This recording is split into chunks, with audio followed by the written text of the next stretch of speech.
अहिर कहबे तो हम सह लेम, अहिर कहबे तो हम सह लेम, लेकिन हमारा अहिर भाई के मजाक उड़ैले तो तोरा बहिन के लेके तोरा सामने है तोरा घर के बगले में रहिले, बुझ गले ऊ हम अहिर हई। अहिर से जरे लुकाया जइबू।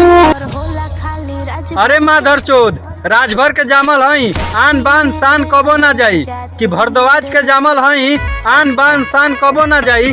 तोरा जैसा लड़चट हमार झाट के बाल ना उखाड़ पाई।